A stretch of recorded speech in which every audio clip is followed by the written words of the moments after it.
दोस्तों, राजनीति में जब चुप्पी टूटती है तो धमाका बड़ा होता है। राज्यसभा सांसद राघव चड्ढा और आम आदमी पार्टी के बीच की दरार अब सड़कों से लेकर सोशल मीडिया तक आ गई है।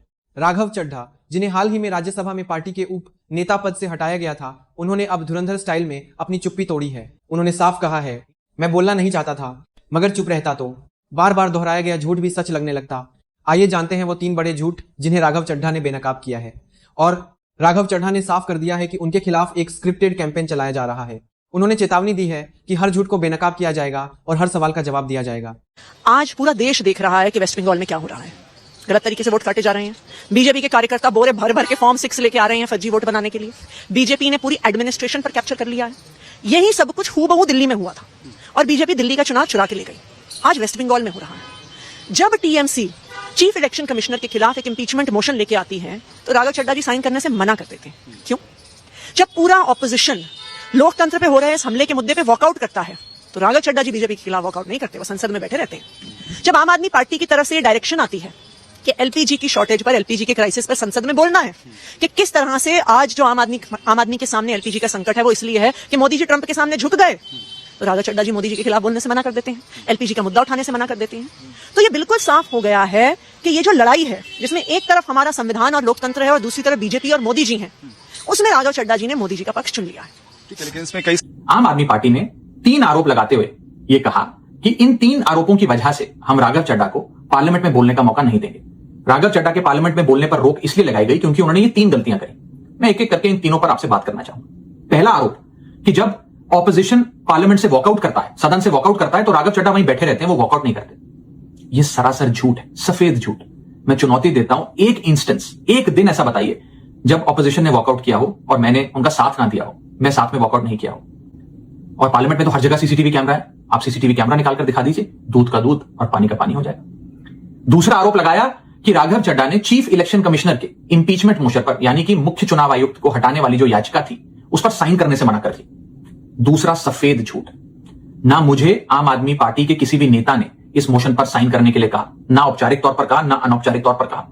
और आम आदमी पार्टी के राज्यसभा में कुल 10 सांसद हैं, जिनमें से 6 या 7 सांसदों ने इस मोशन पर खुद ही साइन नहीं किया, तो भला इसमें मेरी क्या गलती? और तीसरा आरोप जो मुझ पर लगाया गया वो ये था कि राघव चड्ढा डर गए हैं और इसलिए वो बेकार मुद्दे उठाते हैं। पहली बात मैं बता दूं कि मैं पार्लियामेंट में शोर मचाने, चीखने, चिल्लाने, माइक तोड़ने या गाली देने नहीं गया।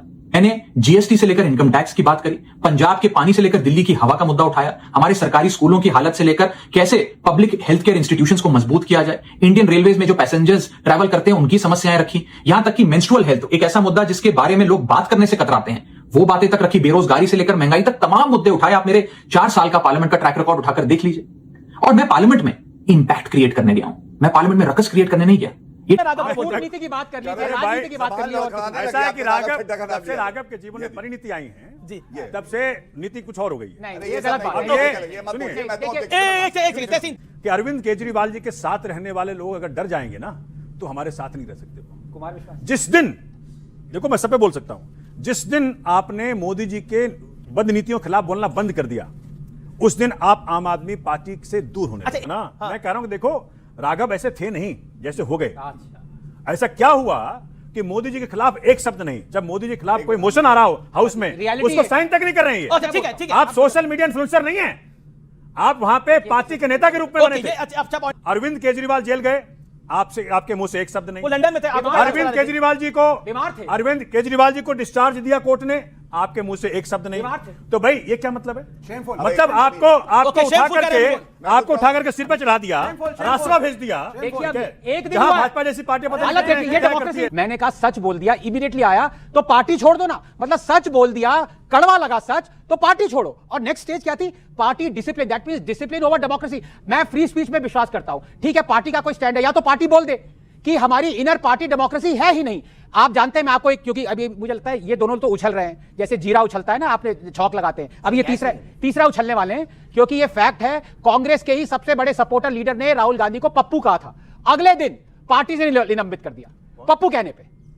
कौन नेता था वो? मैं आपको बता दूं, गूगल मैं आपको बता दूं, डॉक्टर बोल रहे हैं 24 घंटे के अंदर अंदर निकाल दिया। राजन्ना थे जिन्होंने कहा था वोट चोरी कर्नाटका में कांग्रेस ने करवाई है।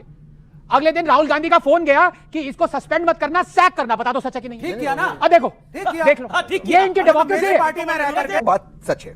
एक जो मुद्दे वो उठा रहे थे पार्लियामेंट में, वो कॉमन आदमी के मुद्दे थे। अब वो सोशल मीडिया के माध्यम से जो भी उसको रास्ता मिला, वो उसका अधिकार होना चाहिए। दूसरी चीज मुझे लगता है सोमनाथ जी, बड़ी विनम्रता से, हर व्यक्ति का अपना स्टैंड होता है। उसमें हम कम से कम ये कोशिश करें यंगस्टर्स के सामने कि हर बात का दोष हम बीवी पे या लड़की पे ना डालें। अगर हम कुछ करते हैं, मान लो राघव गलत भी है, लड़की पे क्यों दोष डालना है? मतलब राघव हर चीज का दोष थोड़ी लड़की को होगा, पत्नी को होगा। मुझे लगता है हमें इस पेट्रियार्कल पॉलिटिक्स से दूर रखना चाहिए। और आम आदमी पार्टी से अपेक्षा, क्योंकि एक जेंजी पार्टी नहीं पार्टी थी। मैं उस बात से सहमत हूं। आपने कहा आज का जो ये शो है, इसमें शीर्षक है महाभारत। जब द्रौपदी का चीरहरण हो रहा था तो भीष्म पितामह द्रोणाचार्य चुप्पी साधे हुए थे। हम अलग अलग पार्टियों में हो सकते हैं, लेकिन राघव चड्ढा जी की धर्मपत्नी के बारे में अपशब्द कहे जाए, ये अस्वीकार्य है, गलत है। मैं कहता हूं। और सुनिए, अभी आप बीच में गलत बात है। संजय सिंह बड़े नेता हैं इनकी पार्टी के। जब राघव चड्ढा को उपनेता से हटाया गया तो संजय सिंह का बयान बता रहा हूं, उन्होंने कहा कि नहीं, ये पार्टी का फैसला है और राघव चड्ढा हमारे साथ हैं। ये उनका कहना है, मुझे नहीं पता, लेकिन यहां पे कुछ और कहा जा रहा है।